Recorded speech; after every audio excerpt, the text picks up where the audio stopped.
शादी एक ऐसा पवित्र रिश्ता होता है, पाक रिश्ता होता है जो माँ-बाप बहुत सोच समझ के हमारे लिए तय करते हैं। लेकिन इस दिल का हम क्या करें अगर ये दिल किसी पर आ जाए तो? अस्सलाम वालेकुम माय यूट्यूब फैमिली, कैसे हैं आप सब? उम्मीद करती हूँ ठीक होंगे। मैं भी आप सबकी दुआओं के साथ में ठीक हूँ। मेरे माँ-बाप ने मेरे लिए बहुत कुछ सोचा था। बचपन से जब बेटी पैदा होती है ना, माँ की आँखों में एक सपना होता है। मैं अपनी बेटी को अच्छे से अच्छे घर के अंदर ब्याऊँ, ताकि वो दुनिया की हर शय से, हर चीज़ से उसका दिल मन भर जाए।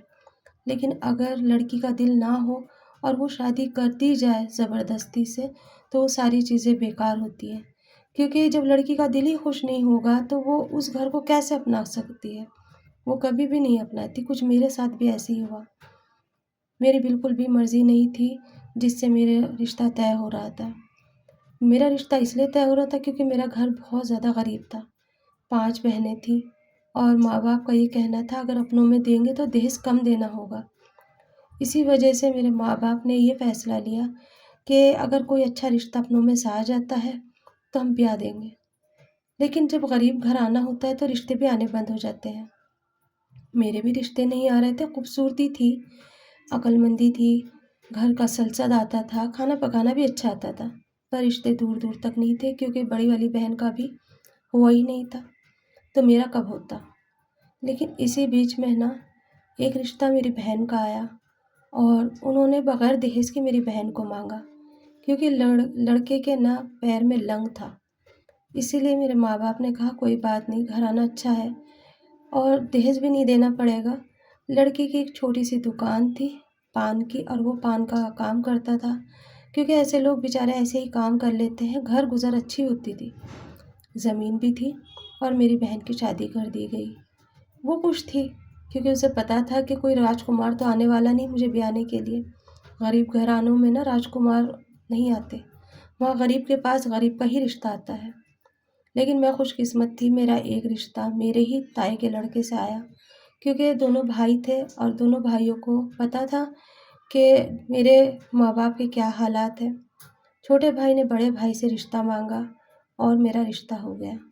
जबकि मेरी ताई की बिल्कुल मर्ज़ी नहीं थी कि मैं इस घराने में जाऊँ क्योंकि उन्हें दहेज की तमन्ना थी। बड़ी बहू होने के साथ-साथ मेरे ऊपर बहुत सारी ज़िम्मेदारियाँ भी होती। वो कहती थी ये कुछ भी नहीं कर पाएगी, सिर्फ़ शक्ल सूरत ही अच्छी है। रंग गोरा था, लंबी चौड़ी थी, बाल बहुत लंबे थे। हर कोई मेरे ऊपर फ़िदा हो जाता था, मैं भी एक लड़के के ऊपर फ़िदा हो गई। इस तरह से मेरी मोहब्बत नीचे-नीचे परवान चढ़ रही थी और पीछे-पीछे मेरा रिश्ता हो रहा था। मुझे पता ही नहीं चला कब ताए ने मेरा हाथ माँग लिया अपने बेटे से और मैं पड़ोस के लड़के को दिल दे बैठी। ऐसी दिल लगी हुई कि रात के अंधेरे में हम छुप-छुप के मिला करते, घंटों बातें करा करते और एक दूसरे की बाहों में झूला करते। लेकिन ये नहीं पता था कि कभी मेरे साथ भी ऐसे होगा। गरीब घराने की लड़कियों को अक्सर लड़के इसी तरह से रिझाते हैं। मुझे भी उसने रिझाया। उसका कपड़े का कारोबार था, कपड़े ला के दिया करता था। कभी दुपट्टा ला देता तो कभी सलमा सितारे का एक सूट भरा हुआ दे जाता जिसे देख के मेरा मन ललचा जाता और मैं कहती कि इस सूट में तो मैं परी जैसी लगूंगी। अक्सर रात के अंधेरे में हम दोनों ऊपर छुप छुप के मिलते, काफ़ी देर तक बातें करते और घंटों हम ऐसे ही गुजार देते। अम्मी को तो पता ही नहीं चलता क्योंकि वो बच्चों में इतनी गिरफ्तार थी, उन्हें अपना ही होश नहीं रहता था और उसका फ़ायदा मैं उठा लिया करती। लेकिन ये वक्त जैसे जैसे गुजरा, आस पड़ोस में सबको पता चलने लगा। कुंवारी लड़की की अफवाह तो वैसे भी फिर जाती है और हर किसी की नज़र भी उसी के ऊपर रहती है। मेरे घर वालों को तो एहसास भी नहीं हुआ जितनी जल्दी मोहल्ले वालों को पता चल गया और ये बात आग की तरह फैल गई। बस जैसे ये बात आग की तरह फैली, तायब्बा ने कहा मैं सादा निकाह करके अपनी को अपने घर ले जाऊंगा। भाई की इज्जत भी ढक जाएगी और इसको छत मिल जाएगी। शादी के बाद सब अपने अपने घर गृहस्थी लग जाते हैं। अक्सर ही जवानी में ये नादानियाँ हो जाती हैं, लेकिन मैं क्या करती, मेरा दिल तो मैं उसको दे बैठी थी। मेरा बिल्कुल भी मन नहीं था कि मेरी मंगनी किसी और से हो और शादी किसी और से हो। मेरा दिल तो जहाँ था वहीं अटक के रह गया था। मैंने बहुत मिन्नतें करी, पापा की मिन्नतें करी, अम्मी की मिन्नतें करी, लेकिन अम्मी ने साफ कह दिया था कि निकाह होगा तो वहाँ होगा, वरना इस घर से 2 जनाजे जाएंगे, एक तेरा और एक मेरा। जब पापा ने इस बात को कहा तो मुझे हार के हथियार डालना पड़ा और निकाह कबूल करना पड़ा। उस लड़के को भी थोड़ी थोड़ी भनक मेरी पता चल चुकी थी, लेकिन गरीबी का आलम इतना था कि वो भी खामोश हो गया। ना तो उसने कभी मुझसे ज़िक्र करा, ना ही मैंने उसे कभी बताया। एक छत के नीचे 2 अजनबी बन के हम रहते थे। अक्सर वो अपने बारे में सोचता रहता और मैं अपने बारे में सोचती। ना वो मुझसे कभी कुछ कहता, ना मैं उससे कभी कुछ कहती। कभी वो अपने शौहर का हक जताने आता तो मैं उसे डांट के भगा दिया करती। लेकिन वक्त कहते हैं ना, कभी कभी सही फैसले बड़ों के हाथों से हो जाते हैं। कुछ वक्त ऐसे ही गुजर गया। 6 महीने के बाद तक भी हमारे संबंध आपस में नहीं बने। तो एक दिन जिस लड़के से मैं प्यार करती थी वो लड़का आया और उसने आकर के कहा कि मैं तुमसे मिलना चाहता हूँ। मैं छत पे ही थी, अम्मी के यहाँ आई हुई थी, और वहाँ पर उसने जब मुझे कहा तो मैंने कहा कि मैं नहीं आ सकती, तुम्हें पता है मेरी शादी हो चुकी है, और अगर मैं आई उन्हें पता चल गया तो फिर क्या होगा। तो कहने लगा ठीक है मत आना, लेकिन ये जो जितने भी प्रूफ है ना मैं सारे तुम्हारे घर पहुँचा दूँगा। बस इतना सुनना था, मेरे तो पैरों के नीचे से ज़मीन निकल गई। मेरे कुछ भी प्रूफ नहीं थे, लेकिन पता नहीं क्यों मुझे इतना डर लग रहा था। मैंने सोचा शायद हम ऊपर बैठ के बातें करते थे, वो बातें होंगी इसके पास। कभी मैंने ना तो उसे फ़ोटो भेजा था, ना ही मैंने कभी उसका फ़ोटो लिया था। लेकिन कहते हैं ना कि इंसान कभी कभी ऐसा काम कर जाता है कि आंखें एकदम खुल जाती है। उसका इतना कहना मुझे इतना हिला गया था कि मैं डरते डरते उसके पास गई। उसने कहा अब तो शादी हो गई है, तुम आराम से मुझसे मिलो, कोई डर नहीं है, कोई खौफ नहीं है। मैंने कहा तुमसे तो मैं मिलूंगी, लेकिन मैं ऊपर वाले को क्या जवाब दूंगी, शादी तो मेरी उससे हो चुकी है। तुम्हारा अगर इतना ही जिगरा था तो शादी से पहले मुझे उड़ा ले जाते। वो कहने लगा कि देखो मेरे माँ बाप तुम्हें कबूल नहीं करेंगे, इसलिए मैंने तुम्हें नहीं लिया, और अब तो ये है कि तुम्हारी शादी हो चुकी है, आराम से हम मिल सकते हैं। मैं उसकी नज़रों को भाप चुकी थी, क्योंकि उसने पहली बार में मुझे कहा कि मैं वो प्रूफ तुम्हारे हस्बैंड को पहुंचा दूंगा।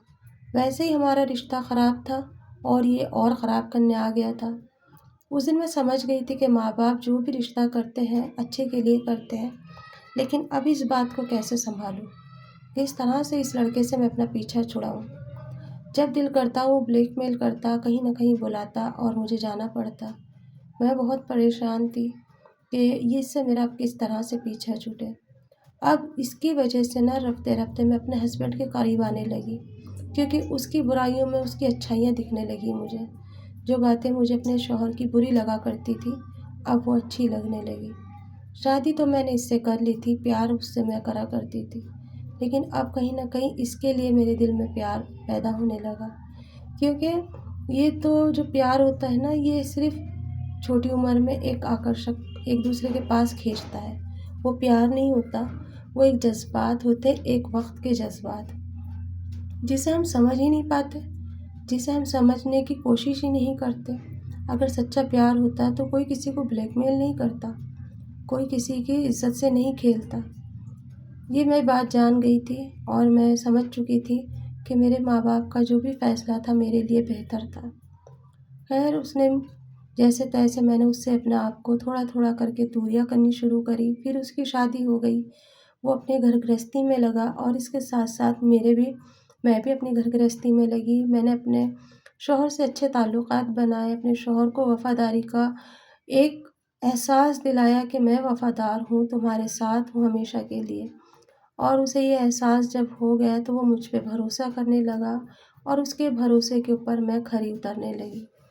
क्योंकि देखो इंसान जो है ना, गलतियों का पुतला है। अगर गलती कर लेता है और फिर उस गलती को सुधारने की वो कोशिश करे तो क्या नहीं हो सकता, सब कुछ हो सकता है। इसी तरह से मैंने अपने शौहर का भरोसा जीता और अपनी ज़िंदगी के अंदर सुकून पाया। लेकिन अब मेरी ज़िंदगी में मेरी ताई जो थी वो बदसकूनियत करने लगी, क्योंकि जब तक मैं अपने शौहर से दूर रही तो वो खुश रही, और जैसे मैं अपने शौहर के साथ खुश रहने लगी, उनको मेरी खुशी बर्दाश्त नहीं होती थी। वो हर बात पे मुझे ताना देती और कहती गरीब घराने से आई हो, दहेज वगैरह लेकर नहीं आई हो, और मुँह उठा के चली आई हो, मेरे लिए तो कुछ भी नहीं आया, एक दुपट्टा तक नहीं आया।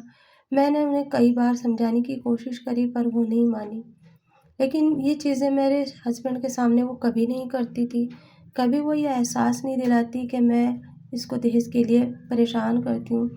देखिए, इंसान जब परेशान होता है ना तो फिर वो बदी की तरफ जाता है।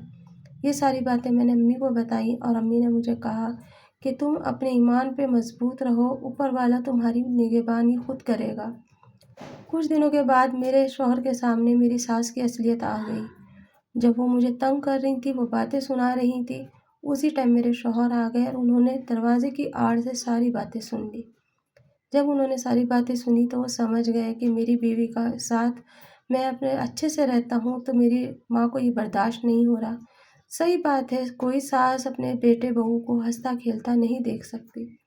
रंजिश रहती है तो सासें खुश होती हैं और अगर दोनों औरत मर्द खुश होके रहते हैं तो सासों को पता नहीं क्या हो जाता है।